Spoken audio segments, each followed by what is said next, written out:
Aujourd'hui, dans le Life Mastery Podcast, on se parle de la chose la plus importante, le bonheur. On va commencer d'une manière un peu weird en vous révélant pourquoi Guillaume frappait des chats sur l'autoroute en étant reconnaissant. On va aussi vous montrer de quelle manière est-ce que le bon dosage peut littéralement crinquer ou gâcher votre niveau de bonheur. On va vous parler également de pourquoi on pense que c'est très sain de travailler pendant vos vacances. C'était sincèrement une des plus belles discussions que j'ai eues avec Guillaume jusqu'à maintenant et à mon avis, cet épisode-là, si je l'avais écouté un peu plus jeune, aurait pu complètement changer la trajectoire de ma vie. Alors sur ce, bon épisode.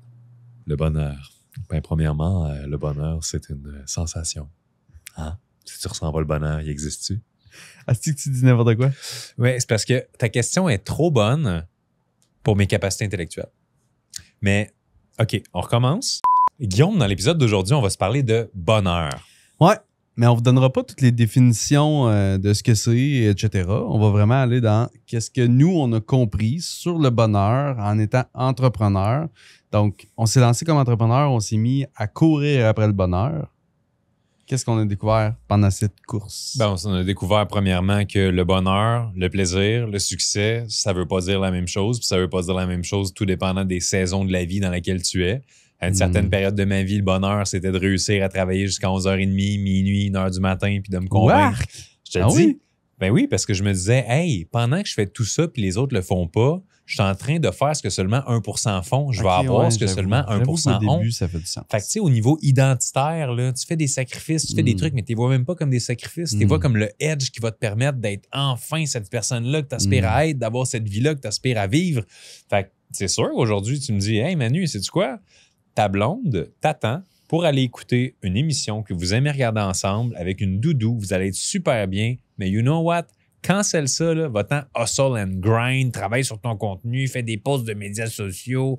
Hey, tabarouette, le choix est facile, hein? C'est pas le bonheur. Non, c'est pas le bonheur. Donc, je pense que le bonheur est quelque chose d'évolutif et c'est extrêmement important aussi de prendre conscience que notre définition va changer à travers le temps. Et si on reste ancré dans une ancienne définition et qu'on prend pas le temps de se la poser régulièrement, cette question-là, c'est facile que inconsciemment, on tombe dans des patterns parce que oui, ça faisait du sens à une certaine époque, mais ça se peut que ça en fasse plus du tout.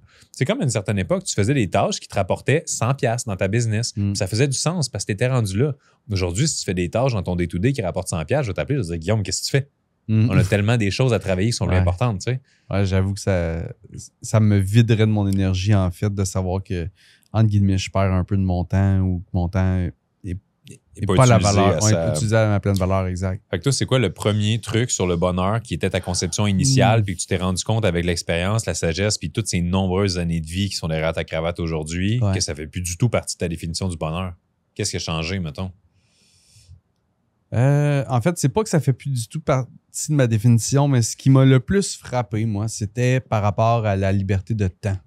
J'en ai souvent parlé dans les autres podcasts, mais moi, je courais, dans le fond, après la liberté de temps. Je voulais avoir plus de temps. Je voulais être capable de passer des journées à faire ce que je voulais. Je voulais avoir le moins d'obligations possible et tout.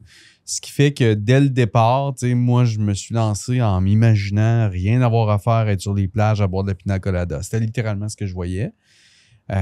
Pour finalement, ben, avec les années, découvrir qu'à un moment donné, ça vient long, être sur les plages et boire de la pina colada, mais, ou un équivalent, on se comprend. Donc, ça, quand j'ai réussi à avoir la liberté de temps, je me suis aperçu qu'il n'y avait pas plus le bonheur dans cette liberté-là. Il n'était pas là. Il ne m'attendait pas là. Il n'était pas comme disponible et enfin, je peux le toucher ou le vivre. Et, fait que ça a complètement... J'ai été littéralement, on va dire, désillusionné. Je t'amène quelque part parce que sinon, premièrement, je vais oublier mon idée puis je veux vraiment t'entendre là-dessus. Ouais. On dit tout le temps à tout le monde d'arrêter de chasser le bonheur parce que le bonheur est là. Ouais. Mais quand on pense à l'image de toi qui est juste là, sur la plage, qui a ses pina coladas, qui a comme réussi, fait qu'il est censé l'être, on se rend compte que, peut-être qu'il manque un petit quelque chose. Donc, est-ce que tu penses que, dans le fond, l'humain devrait trouver son bonheur dans le fait de chasser les objectifs? Non. Moi, je pense qu'il provient de l'exploitation de son pouvoir créateur. Oh, tabarouette, tu vas me redire ça en français. Ouais. Je pense qu'il provient de l'exploitation de son pouvoir créateur ou le déploiement de son pouvoir créateur, dans le sens où ça ne veut pas dire que tu veux atteindre un objectif ou réaliser un but ou arriver à une ligne d'arrivée. Donc, ça revient à le bonheur est dans le process. Par contre, c'est pas juste dans le process de faire quelque chose qui est donc tough puis qui est contre ton gré, mais tu te dis je vais le tougher pendant un bout de temps pour arriver à ma ligne d'arrivée où je serai enfin heureux, mais plutôt d'arriver à trouver qu'est-ce que tu aimes créer dans la vie et toute l'exploitation de ce pouvoir-là que tu es capable de créer tout, que ce soit ton horaire, ton couple, ta famille, tes projets, ta business, ton contenu, Ta coiffure. ta coiffure, j'ai mes limites là-dedans, mais réaliser ce pouvoir-là, ensuite de ça, de l'exploiter et d'être un humain qui crée constamment. C'est vraiment beau. Moi, je pense que c'est ça le bonheur. Honnêtement, c'est une des meilleures définitions que j'ai entendues. Ça paraît que tu t'es posé la question longtemps et souvent au cours des dernières années. Es-tu d'accord avec cette définition? Je suis d'accord avec ça dans le sens que je trouve que c'en est une bonne. Et ce que je trouve intéressant, c'est que j'en ai une autre et je la trouve aussi bonne, tu sais.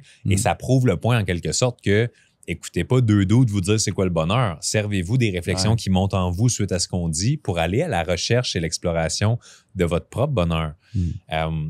Moi, ma définition a changé énormément au fil des années parce que tu peux t'imaginer qu'avec le background que j'avais de violence, d'abus, de pauvreté, tout ça, pour moi, le bonheur, c'est de manger. Tu sais. Ouais. Fait que là, éventuellement, tu finis par réussir, heureusement, à prendre ça pour acquis, que yes, je pense que je vais avoir des repas demain. Puis, donc, je crois que dans un sens, je vous mentirais si je vous disais qu'à chaque fois que je mange, j'ai la même gratitude que quand c'était rare. Fait que je crois que le bonheur vient de l'accueil de ce qui est en se rappelant que ça a une valeur. Puis ça, c'est un effort qu'on doit faire consciemment parce que si on fait juste vivre notre vie avec nos patterns, nos habitudes, nos routines, nos tâches, les enfants, whatever, ben c'est sûr qu'inévitablement, là, on arrête de se rendre compte de certaines choses parce qu'on s'habitue à tout dans la vie. Pour revenir à ma définition du bonheur, à l'heure actuelle, on est en 2024, ma vision du bonheur, c'est de réussir à devenir exactement la personne que tu as envie de devenir et grâce à ça, réussir à générer un impact chez les autres qui est significativement positif. Et je vais te faire le parallèle avec, imagine un groupe d'individus sont sur le bord de l'eau, personne ne se connaît, il y a une centaine de personnes et là, soudainement, le soleil commence à se coucher. Tout le monde tourne son regard vers l'horizon, regarde son soleil se coucher vers l'eau et trouve que c'est magnifique. Le coucher de soleil produit cet effet-là parce que c'est beau. Je pense que notre travail en tant qu'individu, c'est de réussir à devenir une version de soi-même qui est à ce point-là belle, intérieurement, de par nos valeurs, nos qualités, que les gens sont touchés simplement de par qui on est.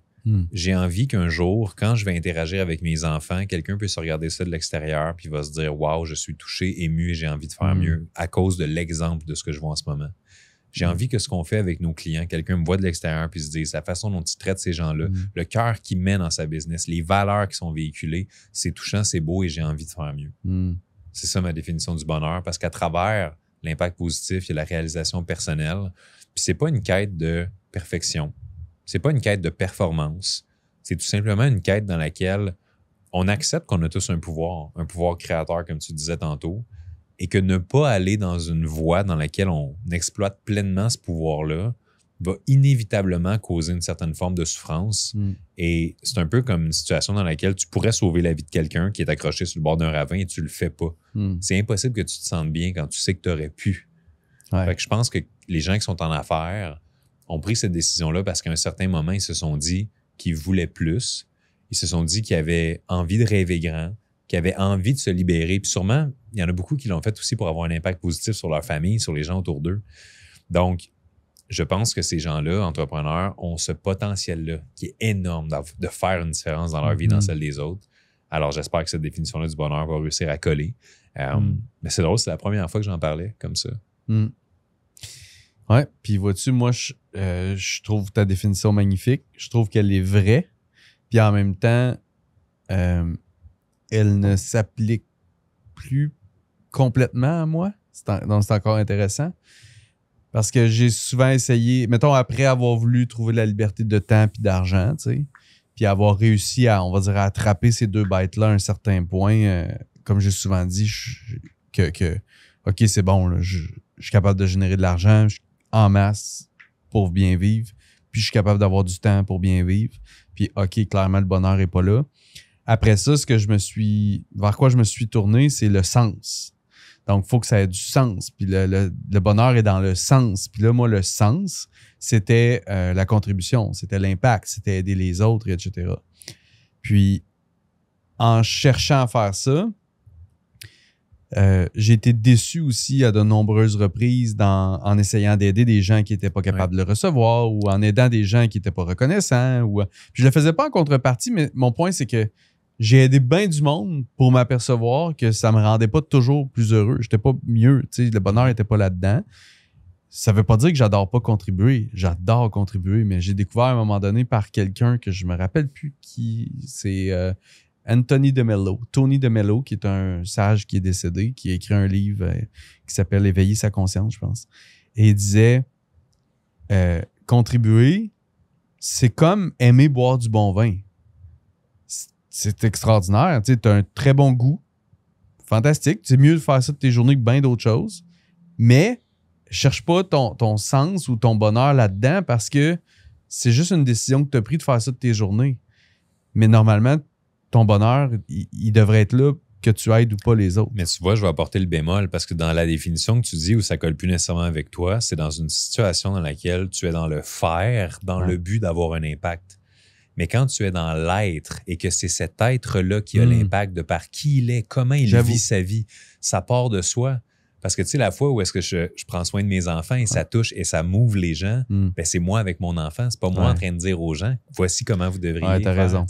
T'as raison. Ça, c'est là où ça me colle. Mais tu sais, puis on revient au point que ça me fait un grand plaisir de contribuer. Là. Ça me fait un grand plaisir. Ici, je veux dire, on s'amuse à contribuer, mais c'est notre pouvoir créateur qu'on développe. On est qui on s'amuse, on est 100% nous-mêmes et on espère que ça va aider des gens, mais même s'il n'y a pas personne qui voit ça, on a eu du fun pareil. Nous autres, notre bonheur, il est là pareil.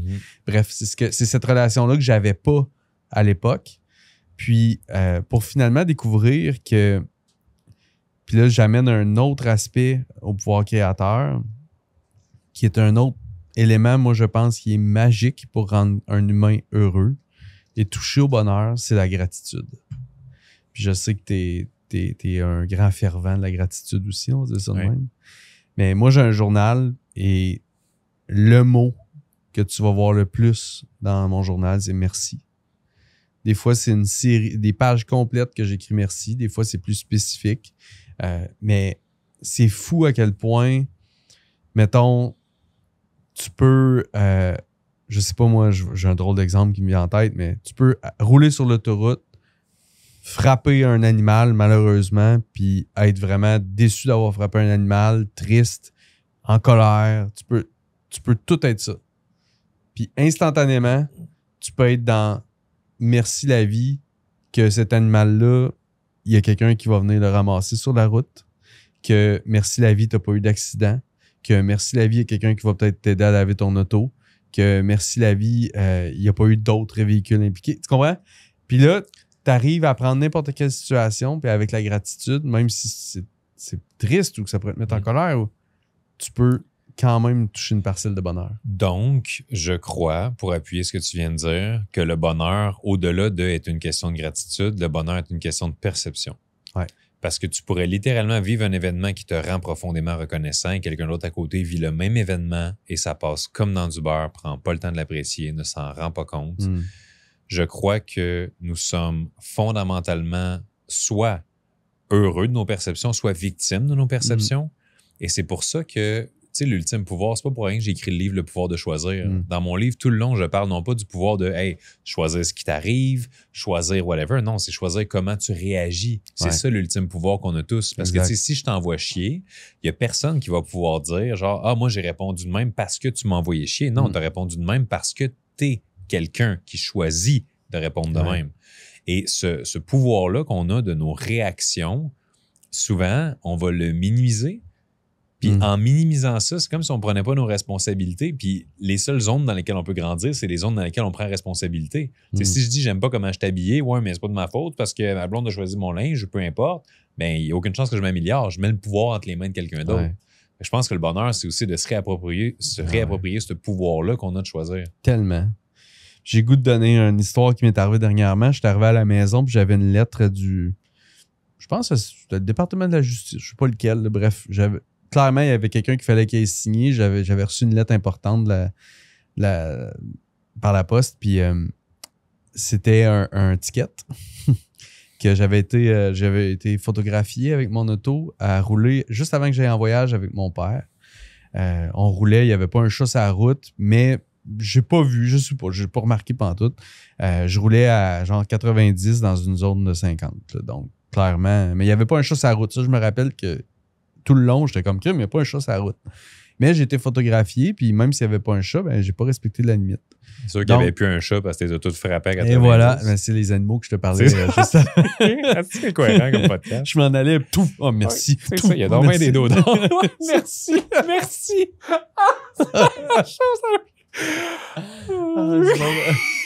C'est pas vrai, là. Non, le Colin, c'était beau, je m'en allais, Manu. C'est vrai, mais tu me connais, hein, ça peut pas être... ouais, c'est ça. Non, mais mon point, c'est que j'ai reçu le ticket, puis on s'entend, faites le calcul, 90 dans une dose de 50, avec les frais d'administration, puis tout, là, ces petites photos-là, là, écoute quelque chose.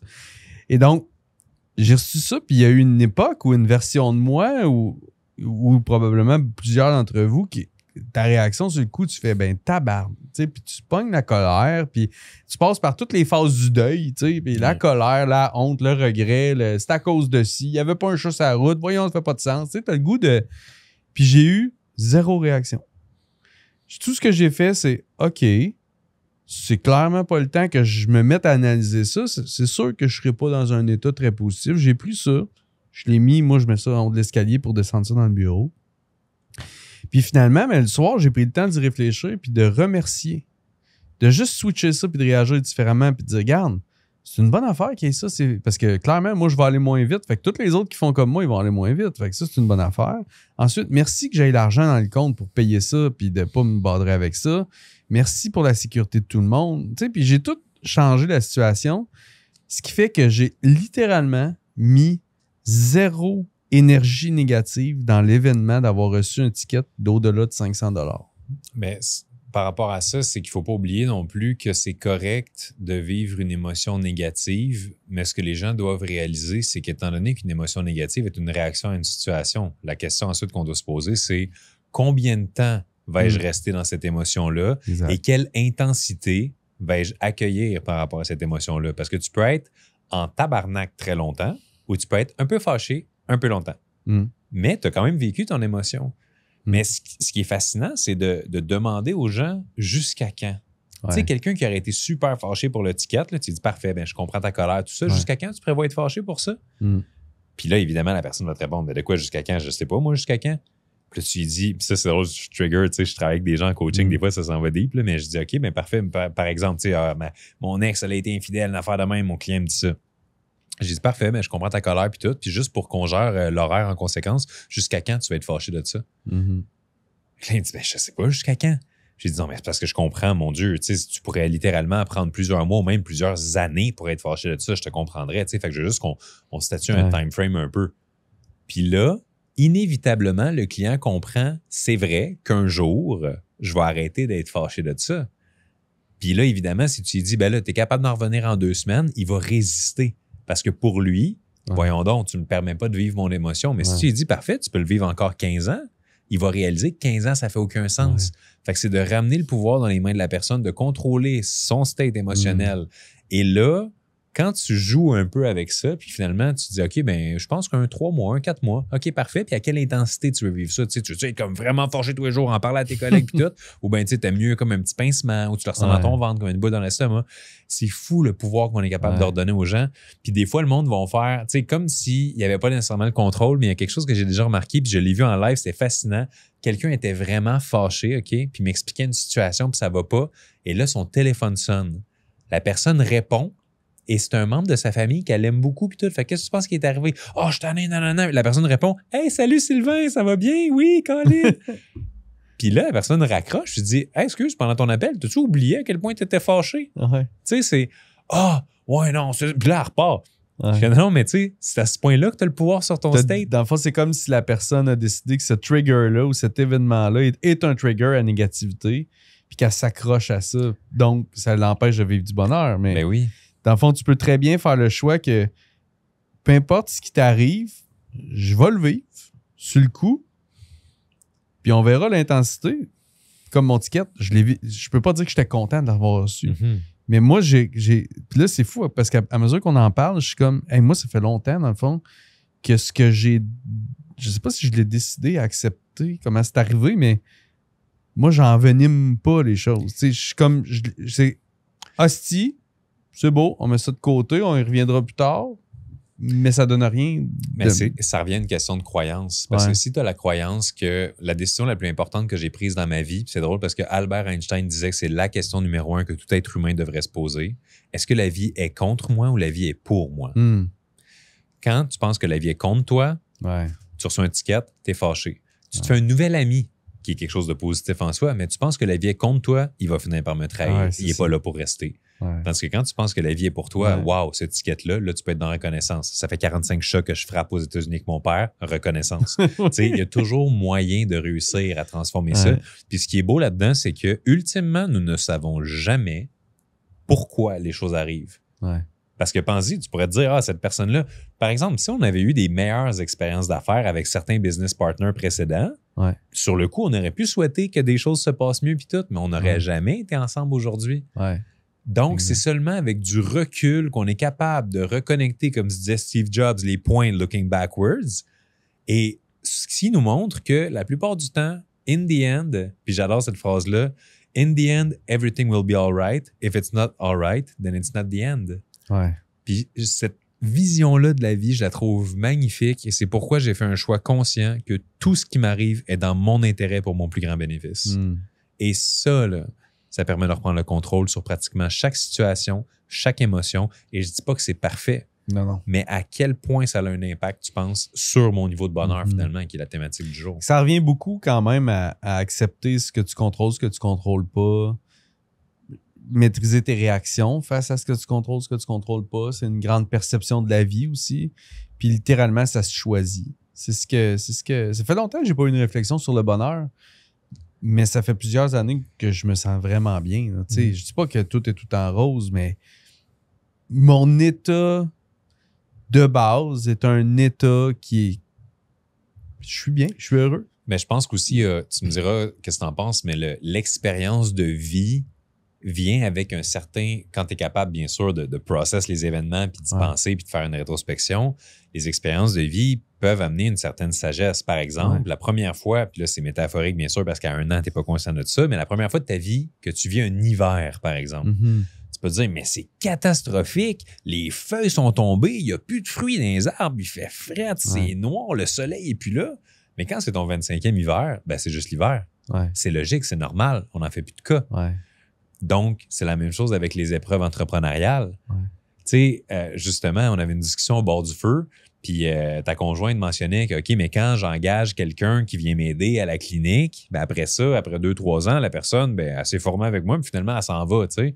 Puis là, Danny, un gars qui était avec nous, il répondait, OK, mais vois juste ça comme étant normal, puis calcule que c'est ça le cycle de vie de quelqu'un qui vient dans l'entreprise. Puis je trouvais ça, justement, tellement brillant de voir que, OK, ben comme prends pour acquis qu'aux 5 ans, quelqu'un va te trahir, aux 4 ans, il y a une crise économique, aux 6 ans, il y a une technologie qui te rend désuet, tu sais. Fait que d'anticiper ces défis-là. À tous les 6 mois, il y a un hiver. Ben oui, mais non, mais littéralement. Fait que ça permet d'avoir une anticipation beaucoup moins delusional par rapport au fait que, voyons donc, comment ça, encore, les feuilles sont tombées. Mais, puis vois-tu, moi, ça, en vieillissant, c'est une autre chose, là, puis t'écrivais d'ailleurs quelque chose cette semaine là-dessus, je pense. À quel point, à mesure que le temps passe et que justement, tout ce que tu courais après, qui était l'argent, le temps, la réussite, le succès, la reconnaissance, whatever, plus tu en as et plus t'adores regarder tomber les feuilles. T'adores prendre le temps de regarder la neige qui fond dans tes mains. Puis c'est là que la vraie richesse, elle est. Là. Puis c'est là que le bonheur, il se retrouve aussi dans ces moments-là où tu es capable de juste regarder ce qu'il y a autour de toi, les gens qui t'entourent, les gens avec qui tu jases, les beaux sourires, les moments même émotionnels plus difficiles, puis d'être capable de les apprécier, puis de voir le positif de ça. Moi, c'est ça en vieillissant que je vois qui est le bonheur. Tu sais. Puis j'aimerais ça que tu me parles parce que c'est une des zones dans lesquelles je peux pas aller, moi, encore. la parentalité par rapport à redécouvrir la vie à travers les yeux d'un enfant. Tu sais, quand toi, tu n'es plus fasciné par un papillon, puis tu vois ton enfant être fasciné par un papillon, parle-moi à quel point être parent a apporté une dimension différente à ton existence et aussi le fait qu'entre tes deux premières filles et ton dernier garçon, il y a quand même un gros gap. Ouais. Fait que tu as pu revivre ces étapes-là, mais mettons avec un genre de 8 ans de différence entre les deux, quelque chose comme ça. Fait que parle-nous de... Ben moi, comment je dirais? J'ai pas l'impression de revivre à travers les yeux de mon enfant tant les choses. C'est pas comme ça que je le vois. Mais définitivement, voir la magie dans chaque seconde ou chaque minute qui passe, chaque journée qui passe et chaque expérience de vie, ça, par exemple, c'est comme si tu te dis, bon, ben, je sais pas moi, donc c'est la valeur, moi, plus. Mettons, tu es allé au restaurant souvent dans ta vie, mais là, tu vas au restaurant avec tes enfants, ça vient de prendre une grande valeur, tu sais. Parce que il y a beaucoup plus d'émotions, il y a beaucoup plus de... Bref, il y a quelque chose qui se produit. Fait que c'est sûr que... Ouais, je pense que la compréhension de la valeur du temps puis des événements. Justement, par rapport à la valeur du temps, les enfants, on sait, ça passe en un claquement de doigts, ça vieillit, tout ça. Fait que de voir tes enfants grandir à une vitesse folle, est-ce que ça donne une perspective différente par rapport au temps qui te montre à quel point, wow, OK, est-ce que je l'utilise bien pour être heureux? Est-ce que ça a changé quelque chose? En fait, je m'aperçois qu'avec le temps, j'ai fait beaucoup de grosses réflexions qui sont devenues... C'est le fun de repartager tout ça, mais qui sont devenues comme intégrées en moi. Puis que là, en jasant avec toi puis en faisant nos podcasts, c'est comme si je me rappelle, ah oui, c'est vrai, j'ai déjà pensé autrement puis j'ai déjà pris ces décisions-là. Mais entre autres, de prendre la décision que dans la vie, moi, j'allais m'occuper amour, énergie, mission. Puis que tout ce qui était en dehors de ça, j'allais le déléguer ou pas m'en préoccuper ou l'éliminer de ma vie parce que il n'y a rien de plus important. Puis, fait que je reviens à mes enfants, c'est le cadre de la discussion, mais c'est bon pour tout. C'est que une fois que tu réalises à quel point, que ce soit à travers tes enfants ou à quel point juste à travers la vie, que ça va vite, puis que le temps a de la valeur, puis que les événements ont de la valeur, puis que ça va vraiment vite, on dirait que moi, je suis arrivé à un point où j'ai dit, OK, là, j'accepte plus de me faire chier à faire des choses dans lesquelles je me sens obligé, je me sens contraint de les faire, puis que je vais les faire parce que c'est ce qu'on pense qui doit être fait. Puis là, dans le fond, ce que tu fais, c'est que tu gaspilles ton temps à faire quelque chose que tu détestes, à être quelqu'un que tu veux pas être, à probablement avoir des émotions négatives, des réactions et tout parce que ça te fait chier. Mais quand tu fais le switch, puis tu dis, OK, moi, dans le fond, je veux être bien avec moi-même, être bien avec mes proches puis mes amis. Je veux prendre soin de moi puis mon énergie, puis je veux consacrer à ma mission à la création. Écoute, avoue que tu peux pas vraiment te tromper avec la recette du bonheur, là, tu sais. Je suis d'accord avec toi, mais est-ce que tu as remarqué une différence au fil des années? À partir du moment où tu as réalisé que c'était amour, mission, énergie, est-ce que tu as été capable de stick to it puis tu as senti que c'était toujours ça puis c'était toujours aussi vif et fort comme association au bonheur ou à un moment donné, tu t'es remis à remettre même ça en question? Ah non, je le remets pas en question pendant tout. Ça fait combien de temps que tu es dans cette phase-là où c'est amour, mission, énergie? 4-5 ans. Ouais, 4-5 ans à peu près. Pas toujours à la perfection, mais 4-5 ans que j'ai compris ces grands buckets-là. Fait que je veux te poser une question, puis tu me le dis si tu veux pas aller là, ça serait super légitime, parce que je me rappelle dans certains épisodes de la saison 1, on avait eu un épisode dans lequel on avait parlé du vide de sens un peu, tu sais, un moment que tu avais vécu en voyage, puis tout ça, puis je me demande si, OK, les clés du bonheur, amour, mission, énergie, OK, fine, c'est défini, mais si c'est là, puis il y a quand même un vide, bien souvent, ce vide-là, il n'est pas le fun. Fait que, est-on vraiment heureux pendant qu'on le vit? Fait que j'aimerais ça un peu avoir si t'es à l'aise qu'on aille là. En fait, tantôt, tu disais pour combien de temps tu veux être en crise, mettons. On va le dire de même.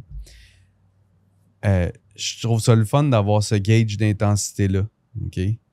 Parce que, encore une fois, je suis parti dans le sud, mettons, seul, par amour pour moi. On s'entend? Mais je suis parti seul dans le sud pendant 7 jours. Et ça, c'était trop pour rien. Tu comprends-tu? Dans le sens où là, je me suis retrouvé à un moment donné seul avec moi-même avec trop de temps devant moi que j'aurais aimé mieux être revenu avec ma famille. Tu comprends-tu mon point? Ouais. Fait que c'est plus ça que des fois, je pense que un peu comme on peut avoir l'impression que il faudrait tout que j'arrête pendant 3 mois dans ma business pour travailler sur ce projet-là. Non, en fait, tu as peut-être besoin de 2 jours pour y penser bien comme il faut, mais après ça, c'est correct. Tu me fais réaliser quelque chose de tellement important, puis j'espère que, premièrement, vous appréciez l'épisode jusqu'à maintenant. Moi, personnellement, j'adore la discussion qu'on a. Le dosage. Ouais. Parce que quand tu penses à ça, là, un filet mignon, c'est bon. 14 filets mignons, c'est beaucoup. Exact. Une semaine dans le sud, OK. 20 semaines dans le sud, what the hell? Ouais. Donc, le dosage va avoir une influence directe sur le bonheur. Et pour être capable de savoir comment doser, j'imagine un peu le chimiste dans son labo là, qui ajoute des éléments et tout ça, ben il faut que tu fasses des expériences. Exact. Il faut que tu découvres des formules en cours de route. Fait que je pense que avec le temps, quand on est aware de ce qu'on vit et qu'on est capable de faire un retour sur notre expérience, on devient plus conscient de comment doser les choses. Puis c'est fascinant parce que c'est quoi? Live, je dis tout le temps, ma vie est parfaite, j'adore ma vie, tout ça. Et pourtant, elle a des choses qui ont toujours fait partie de ma vie. Je fais du sport, je faisais du sport, je m'entraînais. J'ai une blonde, j'ai déjà eu des... Tu comprends? Ouais. Fait que, mais là, c'est la manière dont les choses sont dosées qui fait que je l'apprécie autant. L'équilibre à travers combien d'heures dans le fond de workout? J'ai-tu besoin de 7 jours sur 7 ou c'est 4 jours sur 7? C'est-tu 2 fois par jour? C'est-tu le matin ou c'est-tu le soir? Fait que ce qu'on fait, comment on le fait, combien de temps on le fait, à quelle régularité, c'est fascinant. Hey, ça, c'est toute la conscience et l'observation de soi. Prenons un autre exemple. Moi, j'ai souvent dit à ma blonde que je voulais partir des mois en voyage. Donc, l'été passé, on est parti à peu près l'équivalent d'1 mois en voyage. Un bout avec les enfants, un bout sans les enfants. J'ai eu 2 voyages extraordinaires. Genre, parfait, là. La découverte de l'Ouest, un voyage entre enfants extraordinaire, avec les enfants extraordinaires. Picture perfect. J'étais très heureux de ça. Mais, j'aurais pas pris plus. Puis même à la fin, j'étais comme, OK, I'm good. J'ai goût de retourner à la maison. Puis c'était ça que j'avais envie. Fait que le point, c'est que je suis allé, je l'ai vécu, et finalement, la dose suffisante était maximum 1 mois parce que je suis revenu à la maison puis je m'ennuie d'être chez nous, d'être tranquille, puis tout ça. Mais à l'inverse, que je pourrais jamais aller à l'extérieur ou voyager puis être toujours pris à la maison, ce serait un trop gros dosage aussi. Fait que, la même chose pour la business. Quand j'étais dans le sud, à un moment donné, ce que j'ai fait, OK, je suis seul. Là, honnêtement, j'aurais le goût d'être avec mes enfants en train de faire quelque chose ou avec ma blonde. Ou sinon, il faut que je crée. Fait que j'ai rouvert mon ordi puis j'ai créé, là, ce que d'autres appelleraient travailler, mais moi, j'ai créé parce que ça me faisait chier là, de plus rien faire. J'avais assez rien fait. Là, tu sais. Ben, comme mon voyage en Grèce où est-ce que justement j'avais dit là, je serais pas rejoignable, pas d'ordi, tout ça. Puis finalement, je me suis ramassé à faire le calendrier complet des événements de l'année suivante pour nos clients puis tout parce que ça me faisait triper de le faire. C'est ça. Ça me faisait triper d'imaginer qu'on allait avoir tel événement, qu'on allait louer tel chalet, qu'on allait avoir tel gala, peu importe. Puis je trouvais ça vraiment le fun, fondamentalement agréable de le faire. Fait que je pense qu'aussi, les gens ont tendance à penser à tort que le travail, tu sais, c'est quelque chose que, c'est normal, il faut que tu prennes un break puis tout ça. Moi, comment je vois le travail, c'est que c'est l'occasion ultime de montrer à l'ensemble de l'humanité la grandeur de ce que tu es capable d'amener comme contribution. Quand tu le vois comme ça, tu sais. Ben oui, puis allons-y là-dedans, là. Clairement, on va appeler ça le travail, ça occupe une bonne partie de notre vie. Tu sais, que ce soit un travail, entre guillemets, que tu as choisi comme entrepreneur ou que ce soit un travail que tu n'as pas choisi, peu importe, on passe nos journées beaucoup à travailler. Mais la perception du travail versus la création, c'est une autre source de bonheur ou non. Vraiment. Si tu es pris pour aller travailler, tu es contraint d'aller travailler dans des heures spécifiques, dans un cadre spécifique, avec des gens spécifiques, tu es contraint, c'est sûr que le travail, ça va faire chier. Peu importe ce que tu me contrains à faire, c'est sûr que je ne serai pas bien là-dedans, je vais vouloir m'en sortir, Bref, ça peut pas être source de mon bonheur à moins que je change ma perception. Donc, si je passe de la contrainte à une autre perception, que je fais le choix d'aller travailler là parce que j'aime, je vais être heureux là-dedans. Comme entrepreneur, ce que moi, je trouve qui est extraordinaire, puis j'ai arrêté il y a un bon bout de temps de dire, moi, que je travaille. Je crée. Fait que là, dans le fond, Ce que je dis, c'est que je déploie et j'exploite mon pouvoir créateur d'être humain qui est, à mon avis, une des plus grandes sources de bonheur et j'en ai fait ma carrière. Donc, pourquoi je me sentirais coupable que parce que je suis à Miami le matin de me lever 1 heure pour créer un peu? Je suis pas en train de travailler de façon contraignante. Ben non, je me lève avec mes enfants se lèvent puis je crée quelque chose. C'est ça. Puis si tu disais, hey guys, je vais en prendre une marche tout seul, tout le monde serait comme, wow, c'est beau, tu prends du temps pour toi, on est fiers de toi. Mais si tu fais quelque chose que t'aimes dans ton travail, on est comme, hey, tu devrais arrêter de travailler. Ben oui, c'est ça. Et c'est fou comment ça revient aux perceptions. Là. Ben oui. Puis, mais tu sais, encore une fois, puis tu sais, je le vis un peu en ce moment, puis je l'ai dit à ma blonde dans les derniers jours, là, je crée en ce moment un projet qui m'allume au plus haut point. Mais là, je suis en train de déborder. Tu sais, je suis en train de... Je prends un peu trop de temps pour travailler, puis là, je lâche pas beaucoup mon ordi, puis bref, je suis en train de... Fait que là, je l'ai dit à ma blonde hier, j'ai dit, OK, là j'ai dépassé, là, je mets ça de côté. Là, ça me rend pas heureux en ce moment. Je me sens contraint parce que je suis comme un peu addict de créer le truc. Mm-hmm. Mais ça, c'est toute la conscience de s'observer, puis de dire, OK, wow, attends un peu, là. Là, j'ai passé la ligne du bonheur. Fait que c'est comme si le bonheur est une question d'ajustement constant. Ouais. En fait, c'est ça qui est intéressant parce qu'on dit toujours c'est dans la façon de voyager puis tout, mais c'est pas juste OK, destination A, façon de voyager B. C'est destination peu importe, puis façon de voyager adaptable en cours de route. Puis ça se peut que tu te rendes compte que hey, c'était à Miami qu'on s'en allait. Finalement, ça va être New York. Finalement, ça va être Boston. Mais c'est d'être ouvert aussi au changement. D'être ouvert aux possibilités en cours de route. Ouais. Puis le plus important, c'est qui on devient sur cette route-là.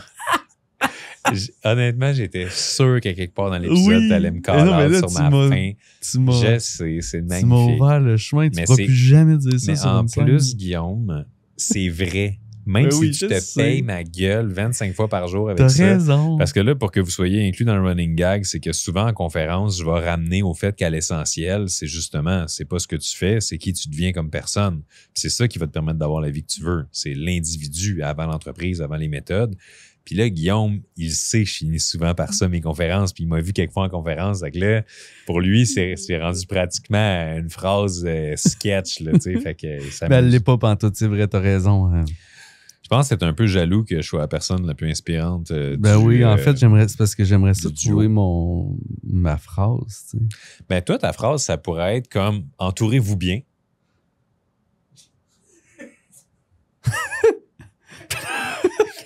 Ça en passe. Ah, je comprends pas. Ben, je veux dire... J'avais d'autres choses, là, mais c'est correct. Ouais. Mais aussi par rapport au bonheur, parce que, tu sais, on a quand même un super bel épisode jusqu'à maintenant, puis nous connaissons, est-ce qu'on peut finir ça en le scrappant solide? Ouais. Mais je reparle de... Non, hey, étonnamment, je vais me faire confiance, je vais poursuivre. OK. Les gens de qui on s'entoure pour bâtir ce bonheur-là vont avoir une influence énorme. Puis récemment, j'entendais parler, je ne me rappelle plus quel conférencier qui a cité ça et que ma blonde m'a retransmis l'information. Puis j'étais comme, chérie, c'est tellement pertinent. 95% de ta vie va être influencée par la personne avec qui tu choisis de la passer. Genre, it can make you or break you. Parce que ça va influencer tes décisions, tes priorités, ton temps, ton horaire, tes choix. Il y a tellement de choses qui vont être influencées par être avec le ou la bonne partenaire. J'aimerais ça t'entendre là-dessus. Ah ouais.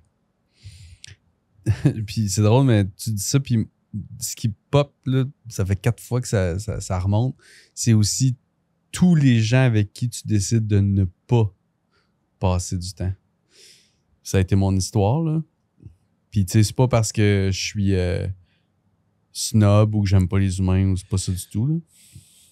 Mais, encore une fois, plus je vieillis, plus je m'aperçois que avoir des réelles relations qui t'apportent vraiment du bonheur puis qui sont pas envenimées de toutes sortes de toxicité puis de toutes sortes de bagages émotionnels puis d'obligations puis de contraintes puis d'attentes, il y en a pas beaucoup des gens comme ça dans une vie. Puis, bref, c'est sûr que ma blonde est définitivement la personne avec qui je me confie. Bref, tout est bâti. Je me vois même pas. J'arrive pas à imaginer ce serait quoi ma vie sans elle. Là, encore une fois, c'est pas par obligation, c'est par choix, mais tu m'as déjà dit quelque chose de vraiment beau, puis je le traîne avec moi dans mon cœur depuis, à mesure que je fais la route, sur la route de ma vie. Tu t'as dit, ton couple, là, check là, toutes les petites pousses, là, puis il y avait plein de petites pousses sur le bord de la route, là, puis il dit ça, c'est avoir des blondes, des filles, des personnes, tu sais. C'est toutes des petites pousses, là, puis il dit, tu m'as dit, gars, le grand chêne qu'il y a là, ça, c'est ton couple, tu sais. Puis ça m'a vraiment touché, puis j'étais comme crime, c'est vrai que c'est ça la meilleure métaphore qu'il n'y a pas. Puis quand tu réalises à quel point ce chêne-là il est important, puis à quel point il est extraordinaire, puis que tu fais pas juste dire que c'est acquis, mais que tu réalises jour après jour que c'est extraordinaire, puis que tu en tires un bonheur de toute la gratitude que ça a, c'est magnifique. C'est tellement beau comme image que j'ai comme quasiment de la misère à croire que ça vient de moi. Mais ouais, me donne une petite tape dans le dos. Très belle image. Puis c'est pas juste aussi en termes des choix puis de l'influence que le couple a, mais tu sais, c'est les amis, c'est la famille, c'est l'environnement, c'est le choix des clients, puis ça se ramène au pouvoir de choisir qui est beaucoup plus grand que ce qu'on pense. Il y en a qui vont dire « Ah, je suis dans une industrie que j'aime pas tant telle affaire. » Tu sais, on a le droit de refuser des clients, on a le droit de refuser des opportunités, des partenariats, des affiliations. C'est très possible. Il faut apprendre à mettre nos limites. Puis, tu sais, je vais faire le parallèle avec ce qu'on disait avant l'épisode là, sur le bonheur et à quel point la bonne personne peut donner du sens à tout ça. Tu sais, je te partageais, on va dans le un petit peu plus vulnérable, mais en ce moment, je considère que ma vie est parfaite et je t'énumérais les éléments de pourquoi. Puis je te parlais de ma routine de gym, comment je suis bien dans mon corps, comment ça va bien au niveau des finances, de la business, notre partenariat. Puis après ça, je me disais, hey, mais c'est fou, hein? Parce que quand je pense à pourquoi c'est aussi important et significatif pour moi, exemple d'être en santé, c'est parce que je m'imagine, avec ma famille, plus tard, être encore apte à tout faire ce que j'ai envie de faire, avoir l'énergie et le corps pour. Puis je m'imagine ensuite, OK, fine, l'argent, mais pourquoi l'argent? Ben, je m'imagine faire des voyages, cocher ma bucket list, puis tout ça avec la personne que j'aime. Donc, d'avoir dans notre environnement les bonnes personnes qui nous donnent envie de plus et de mieux, je pense que ça aussi, ça aide à... Tu sais, c'est important le bonheur dans le voyage, mais je pense que les bonnes personnes autour de nous vont nous donner envie de fixer les destinations qui sont le fun aussi. Ah oui, définitivement. C'est pas mal plus motivant et ça rend beaucoup plus heureux quand ce que tu bâtis, tu sais que c'est pas juste toi qui vas en profiter. J'ai souvent dit à ma blonde que... Puis tu sais, probablement que ça, tu as une longueur d'avance sur moi par rapport à ça. Mais moi, j'ai jamais vécu revenir à la maison dans une maison vide. Tu comprends? Revenir, mettons, rentrer chez nous et être seul. Écoute, je dis j'ai jamais vécu. On s'entend, des fois, ma blonde, elle sort, là, je la laisse sortir une fois de temps en temps. Là, mais elle a la clé de la cage. Exact, c'est ça, elle a sa propre clé de cage. Mais mon point, c'est que je l'ai jamais vécu de façon, tu sais, pendant des semaines ou pendant des mois ou que c'est ça ma réalité.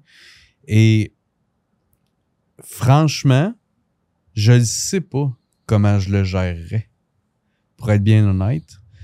Le vide. Ce vide-là, puis cette relation tout seul tout le temps avec toi-même, tu sais, parce qu'on s'entend, ça occupe là, des enfants puis une conjointe, puis, tu sais, une famille, ça occupe, puis ça évite bien des fois d'aller dans des zones probablement que je pourrais aller seul, mais là, il y a une couple de soirées, de l'activité, puis on va jouer au hockey, on va faire du vélo, on fait un spa, whatever, puis là, tu sais, tu changes de mood, puis ça apporte un grand bonheur, là.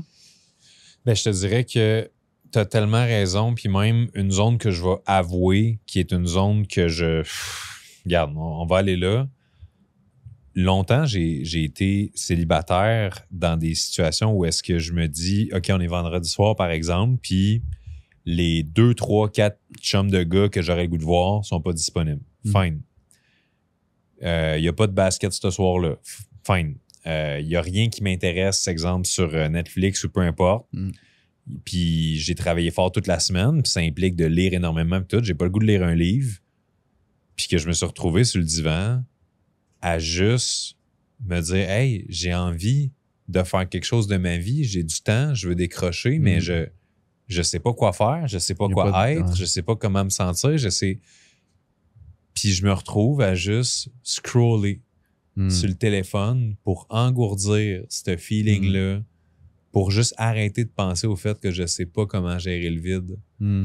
Puis, dans un sens, tout le monde, depuis toujours, dit « Il faut que tu apprennes à être bien seul, si tu veux être bien à deux, puis tout ça. » Fait que ça devient extrêmement confrontant parce que là, après ça, tu tombes à deux, puis ça va donc bien, puis tu es heureux, puis tu as des activités.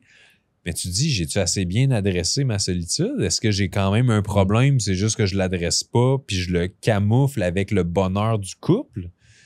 Fait que, tu sais, ce que tu me dis, ça me parle dans un sens, parce que c'est vrai que depuis que je suis en relation, il y a beaucoup de ce... Ben, en fait, ce feeling-là de vide n'existe plus du tout. Non, c'est ça. Littéralement, il est pas là, jamais, genre. Mais c'est encore une fois la création, moi, je pense. C'est que, mettons que t'as donné tout ton pouvoir créateur que tu avais pour ta mission. Là. Genre, t'es comme, OK, I'm good. Là. Cette semaine, c'est bon. Là. J'ai assez créé ma business. That's it. Puis, t'as assez donné d'un point de vue énergie aussi. Dans le fond, t'es allé t'as fait ce que tu voulais d'activité. Puis là, tu sais, genre, prendre une 12e marche, t'es comme, OK, I'm good aussi. Puis, je retournerai pas au gym. Là. Ça me tente plus, tu sais.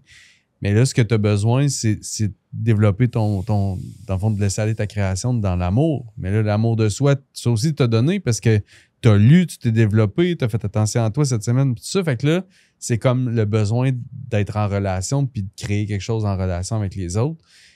Puis c'est quand ça, c'est pas accessible que c'est con parce que tout le reste est extraordinaire, mais ça, c'est pas accessible. Puis là, t'es comme fuck. En ce moment, ça me rend pas heureux. Puis là, j'ai pas le bonheur en ce moment. Je pense que c'est momentané, mais... Donc, c'est intéressant, puis ça amène à la question, est-ce que le bonheur devrait être là tout le temps, presque tout le temps? Est-ce qu'il y a un certain paramètre dans lequel on devrait se dire, bon, ben 90% du temps heureux, c'est une vie réussie? Tu sais, puis c'est drôle parce que juste le fait de poser la question me montre à quel point, en tant que société, on se met une pression à être heureux. Ouais. Devrait être heureux. Ouais. Il faut être heureux. Ouais. Est-ce que tu penses que, justement, on se met trop de pression par rapport à ce fameux bonheur-là ou il faut accepter que, ah, mon Dieu, today, life is hard? Ouais. C'est intéressant. En fait, ce que moi je me dis, c'est qu'il y a toujours moyen de changer la perception. Puis je trouve que la gratitude est tellement... Puis je sais que je suis pas le premier, probablement que le monde va m'avoir entendu dire ça. Puis moi, je l'ai entendu pendant des années avant de le catcher. Mais littéralement, de s'inonder de gratitude quand on ressent moins le bonheur. Je dis pas que ça va faire en sorte qu'instantanément, tu vas te sentir on top of the world, là, mais tu vas déjà te sentir, au moins retourner au point de neutralité, tu sais, où tu vas être bien. La gratitude est extraordinaire. Juste merci. Puis là, ça va de merci pour le beau tapis à merci parce que j'ai le réflexe d'écrire dans mon journal. Merci. Écoute, il y a tellement de choses pour lesquelles on peut dire merci si on enlève notre focus sur ce qui nous manque en ce moment puis qui nous prive de notre bonheur du moment. Tu sais. Je sais pas si tu es d'accord avec ce que je dis. Là, Je suis d'accord. Puis c'est drôle parce que moi, ça passe beaucoup par l'humour. Ouais. Rire. Tu sais, quand je ris, je suis heureux. On dirait que c'est une association qui est automatique. Puis tu as vu à mon anniversaire récemment, qu'est-ce qu'on se rappelle de ce soirée-là? Tu sais, on a eu un repas 8 services, c'était malade, tout ça, mais ce dont on se rappelle, c'est les câbles qui ont été lâchés au bord du feu, puis le monde plié en deux, ils sont plus capables de respirer tellement qu'ils rient. Tu sais, c'est marquant, là. Fait que je pense qu'une vie aussi heureuse, c'est une vie dans laquelle on se permet de rire de tout, rire de nous, avoir du fun, puis de ne pas se prendre au sérieux aussi, parce que, comme, mettons, même si tout se passe bien, là, ben, tout le monde, toi, moi, les gars dans le studio et nos auditeurs, on est tous morts, t'en s'entends. Ouais. Tu sais, c'est inévitable. Ouais. Fait que c'est d'accepter que, hey, dans le fond, la vie, là, fais-en donc ce que tu veux. Ouais, c'est ça. Puis arrête donc de te mettre de la pression avec ce que tout le monde pense que tu devrais, puis ci, puis ça. Puis je pense que une vie heureuse et riche est une vie à l'abri le plus possible des « il faut », des « je dois », des « j'ai pas le choix ». Qu'est-ce que tu en penses de ça? Ben oui, ça revient. Comment je me sens en ce moment à faire ou à être qui je suis? À faire ce que je fais ou à être qui je suis. Je continue dessus ou j'arrête ou je chante, tu sais. Puis de le faire constamment. Je vois pas comment on peut se tromper. C'est ça, c'est un peu ça, mais qui prend le temps de se poser ces questions-là tous les jours? T'sais? Moi, je le fais, là. Puis ça va de... En ce moment, là où on se parle, là, je suis dans une période où je marche énormément. J'ai pas marché beaucoup cet été. Là, je marche énormément. Ça me fait triper. Je me lève à 6 h le matin. J'ai 0 snooze. Je me lève, paf! 6h05, je suis dehors avec mon chien. C'était pas ça il y a une couple de mois. Ce sera peut-être pas ça dans une couple de mois. Mais c'est ce qui est beau par rapport à ce que tu dis. Tu viens de parler du feeling. Là. C'est toujours une question de comment tu te sens. Là. au lieu de se poser tout le temps les questions chaque jour, d'être dans l'introspection, Ouais. puis dans le fond, moi, qu'est-ce qui me rend heureux? Dans le fond, qu'est-ce qui ferait que c'est d'oser explorer la vie? Mhm. Ça, c'est un de mes plus grands enseignements récemment que j'ai réalisé, là. C'est le fameux « you don't know what you don't know ». Ouais.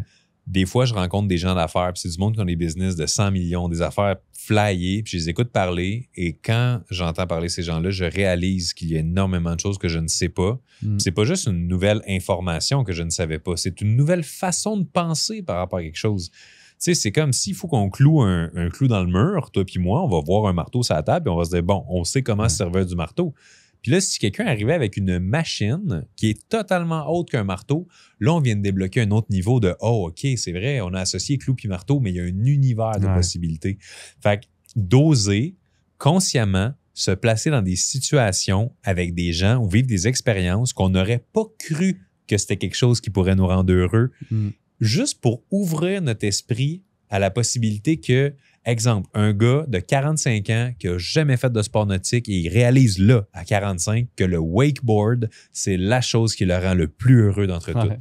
Mais s'il ne l'essaye pas, il ne le saura pas. Exact. Fait que je trouve ça intéressant aussi, la notion d'aller dans l'incertitude, d'aller dans l'insécurité, d'aller dans le challenge, hors de notre zone de confort.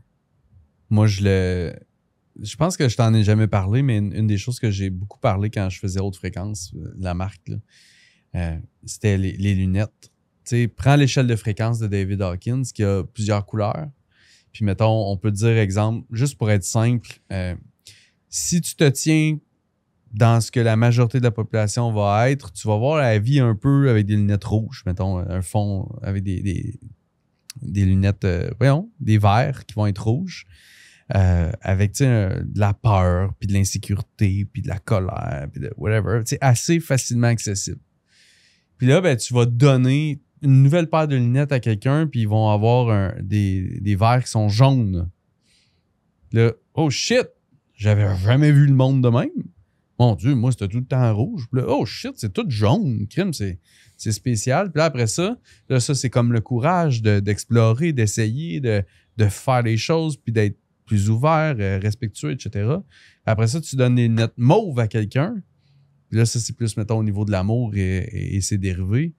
Et là, ils font comme « Oh shit! J'avais jamais vu le monde en mauve. » Mais les changements de perception, là, des fois, puis tu sais, comme tu as vécu, je sais que c'est dernièrement avec des gens, mettons, qui font plusieurs millions par année. Si tu leur parles, tu es comme « Man, toi, tu as des lunettes complètement différentes de tout ce que j'ai eu jusqu'à maintenant dans ma vie. Là, tu viens de me permettre d'essayer tes lunettes, puis de changer ma perception du monde puis de son fonctionnement. » Ça, c'est ça qui change une vie. Puis souvent, ça passe à travers une rencontre, une citation, une phrase bien placée, une réponse à une question qu'on avait. Puis ça se fait comme ça, instantanément. Puis à chaque fois qu'on vit ces transformations-là, qu'est-ce qui arrive, c'est que notre pouvoir créateur vient de s'expandre. Exact. Et automatiquement, on se sent mieux puis plus heureux. Wow, c'est fou, hein, comment des fois des petits shifts au niveau identitaire, au niveau comportemental, mais juste des micros ajustements peuvent tellement faire une grosse différence, là. Tu parlais du monde de qui je m'entoure ces temps-ci, puis justement, je parlais avec un gars qui m'expliquait comment son agence a passé d'un modèle dans lequel il fallait qu'il trouve 10 000 personnes qui payent 5$ à 5 personnes qui payent 10 000$. Même revenu. Hey, trouver 5 clients ou trouver 10 000 clients. Ah ben, c'est-tu plus facile servir 5 personnes? Changement de perception instantanément. 10 000 courriels, j'ai oublié mon mot de passe. 5 courriels. Mais c'est spécial, là. Mais de voir justement, on en connaît tous des entrepreneurs là, comme fait 200 000, 300 000, puis c'est tough, il travaille 100 heures par semaine, tout ça. Puis après ça, tu rencontres quelqu'un qui fait 75 000 par jour, puis il est comme, c'est beaucoup plus facile qu'avant parce que telle affaire. Puis, mais tu sais, ça change les paradigmes. Là, comment ça, c'est facile? Hey, est-ce que, mettons, tu fais 100 fois mon revenu, travailles-tu 100 fois plus fort? C'est impossible, là, c'est pas ça la clé. Fait que, il y a d'autres clés. On part à la recherche, puis on s'entoure, puis on explore. Puis je trouve ça le fun parce qu'aujourd'hui, à travers l'épisode sur le bonheur, qui est quand même pas un petit sujet, on l'avait dit, on vient pas ici vous partager c'est quoi le bonheur ou comment être heureux. On venait juste avoir une discussion intelligente sur le propos pour voir si à travers nos échanges, on pourrait pas nous-mêmes s'apporter. Puis hopefully vous apporter aussi. Fait que, ça a été un beau partage. Je réalise, je pense que toi aussi tu le réalises à travers nos discussions des fois à quel point on a oublié comment on est devenu qui on est devenu. Ouais. Puis à quel point il se comprend, pas pour acquis, mais qui est intégré en nous, ça ne l'a pas toujours été. Ben, Moi, c'est c'était le ça syndrome aujourd'hui. de l'expert, c'est de se rendre compte à un moment donné que, ben oui, c'est évident, puis non, c'est comme, non, c'est pas évident. Ouais, c'est ça. Puis j'aimerais ça justement, peut-être pour justement nous aider à voir qu'est-ce que vous avez réalisé de l'épisode d'aujourd'hui. N'hésitez pas, commentez, partagez cet épisode-là à quelqu'un en lui disant en quoi ça vous a fait réfléchir ou c'est quoi les prises de conscience que vous avez faites. Puis on serait curieux de voir les répercussions de cet épisode-là. Je pense qu'il va faire beaucoup de bien à beaucoup de personnes. Ouais. Puis j'espère que les gens qui courent en ce moment après quelque chose vont peut-être prendre le temps de respirer un peu plus et trouver un chemin plus simple et plus doux vers ce qu'ils veulent vraiment. En s'observant tout au long. Yes. Merci pour l'épisode, Guillaume. Yes, c'est ça. Alors, comme toujours, si jamais vous avez apprécié l'épisode d'aujourd'hui, la meilleure façon de nous remercier, c'est une évaluation 5 étoiles, un partage. Et n'oubliez pas, si vous voulez toutes sortes de ressources pour améliorer votre vie ou votre business, écrivez-nous le mot podcast en message privé sur l'Instagram du Life Mastery Universe et ça va nous faire plaisir de vous envoyer ça. Merci tout le monde.